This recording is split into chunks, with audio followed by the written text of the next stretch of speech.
En ce samedi matin, dans ce quartier populaire de la banlieue de Tunis, comme une petite agitation. Câbles, costumes, décors. L'équipe de tournage pose ses valises à Sidi Fathallah, quartier déshérité de la capitale, pour quelques jours. Tous ici ont entendu parler de Harqa, un feuilleton du Ramadan qui a fait un carton l'an dernier. Son thème principal, l'immigration clandestine vers l'Europe. Le film raconte la réalité de 90% des Tunisiens. Les jeunes comme nous veulent tous partir d'ici. Il n'y a rien de très réjouissant dans ce pays. Tout le monde pense ça. Il n'y a rien qui nous donne envie de rester en Tunisie. Le réalisateur et ses équipes finalisent le tournage de la saison 2.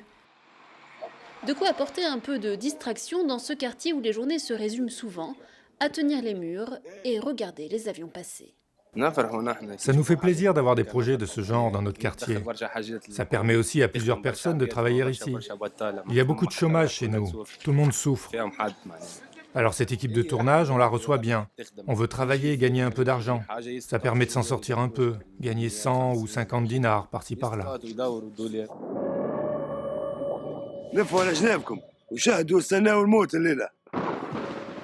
Évoquer l'immigration illégale et ses affres à une heure de grande écoute, un choix audacieux, assumé par le réalisateur Lasad Ouslati.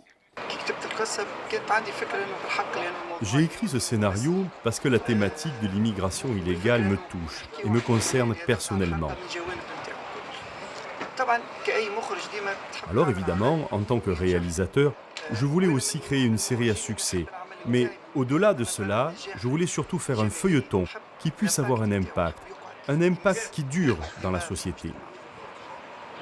Une œuvre qui crée le débat. Jamais je n'aurais imaginé que la première saison ait un tel succès et soit autant soutenue en Tunisie, mais aussi à l'étranger. Face à ce succès, Lasad Ouslati a décidé de se lancer dans la production d'une nouvelle saison.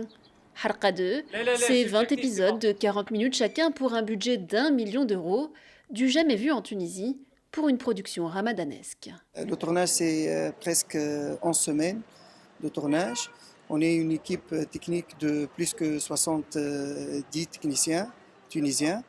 Et au niveau casting, on est plus de 140 rôles de la deuxième saison et on est plus de 70 décors.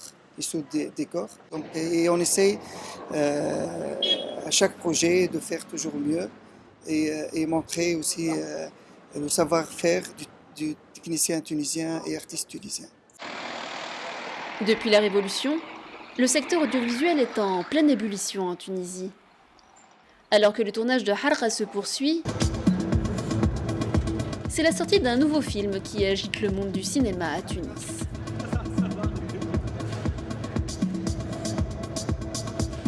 Tapis rouge, musique, presse people, la tension monte à quelques minutes de l'arrivée des acteurs.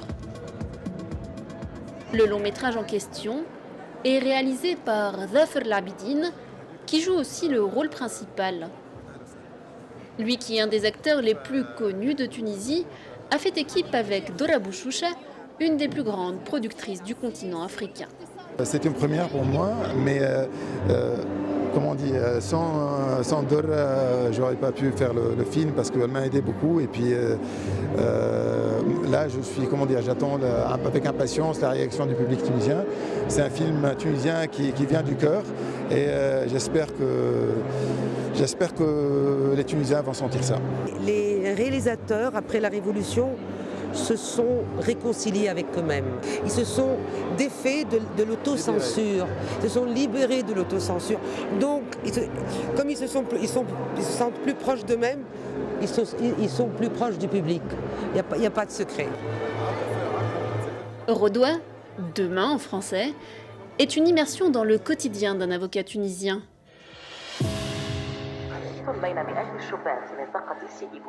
Bercé par les idéaux de la Révolution, celui-ci n'accepte pas de voir son pays leur tourner le dos.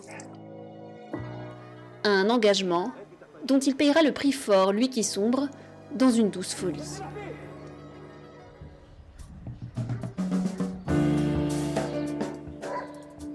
libérant la parole, la révolution tunisienne a aussi libéré un vent de créativité qui charme de plus en plus à l'international. Dans cette petite maison de production tunisoise, il y en a un qui en sait quelque chose. Habib Attia multiplie les films et les trophées ces dernières années. Ça, c'est en Belgique. Ça, c'est Malmö, en Suède. Un prix qu'a eu La Belle et la Meute de Kauter Benania. Consécration suprême. En 2021, un des films qu'il a coproduit, L'homme qui a vendu sa peau, a été nommé aux Oscars dans la catégorie meilleur film étranger, une première dans l'histoire du cinéma tunisien. C'est une joie indescriptible, c'est une fierté, c'est énormément d'émotions, c'est des larmes aussi. Là, quand on voit que quand même à chaque grand festival, il y a un film tunisien, et pas des moindres, hein, donc, et des prix importants, je pense qu'aujourd'hui, à l'étranger, aussi bien dans les festivals, les fonds, les distributeurs, les vendeurs, je pense qu'ils lisent avec plus d'attention un projet qui vient de Tunisie et qui vient particulièrement de cette nouvelle vague de ces réalisatrices et réalisateurs tunisiens qui, je pense, relatent de manière très originale ce qui se passe dans le pays. Dans les locaux de la société ce jour-là, une des étoiles montantes de l'industrie cinématographique tunisienne justement, Abdelhamid Bouchnerq, est en plein montage d'un feuilleton ramadanesque. Le public tunisien, depuis quelques années, il devient de plus en plus exigeant. Mis à part l'image, il est exigeant sur le jeu d'acteur. Il commence à voir et à différencier entre un bon acteur et juste un mauvais acteur. Chose que avant c'était pas un sujet où on en parle souvent. Le jeune homme est surtout le réalisateur de Dashra, considéré comme le premier film d'horreur tunisien. Ça va, madame ? Aujourd'hui courtisé en Tunisie et à l'international, Ça va ? le cinéaste a le triomphe joyeux mais aussi un peu amer. Il déplore le peu de quête que les autorités tunisiennes feraient du cinéma. Mis à part le côté budget, c'est pas ça qui est compliqué. Même certaines autorisations, des trucs banals. Pour faire un plan avec un drone, il faut passer par 5 ministères en Tunisie. Rien que pour avoir l'autorisation. Donc, ça t'empêche même d'y penser. Et pourtant, ça donne de très belles choses dans le découpage. C'est compliqué. Donc, c'est ce qui est frustrant. C'est que même en termes de créativité, c'est pas qu'on peut pas le faire, mais c'est compliqué. Et c'est un sentiment de frustration partagée que je vis moi aussi. Je le vis directement et indirectement à travers les auteurs et réalisateurs avec qui je travaille, qui ont envie de s'exprimer beaucoup plus que ça. On doit vraiment se pencher là-dessus et créer de nouvelles opportunités pour qu'on atteigne une production audiovisuelle digne de l'attente et du talent de nos créateurs. Une politique culturelle peu propice à la créativité et au développement du 7e art. C'est aussi ce que dénonce Mohamed Frini. À la tête d'une société de distribution, il nous donne rendez-vous dans un cinéma tunisois ouvert après la Révolution. Donc, comme vous voyez, il y a 2 films tunisiens qui passent en ce moment. Et d'ailleurs, c'est des films de chez nous, de AK Distribution. La Tunisie compte aujourd'hui une vingtaine de salles de cinéma contre 5 avant la Révolution.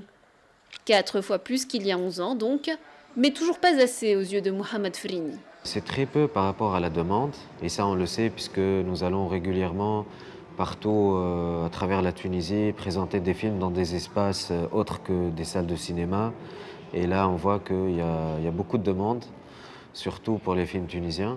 C'est un marché qui fonctionne en deçà de son potentiel, ce qui fait que, en l'absence d'une offre suffisante, c'est la demande aussi qui est réduite. Alors que la Tunisie traverse une crise économique et politique inédite, certains professionnels de la culture estiment que les Tunisiens ont besoin plus que jamais de s'évader, par le cinéma notamment.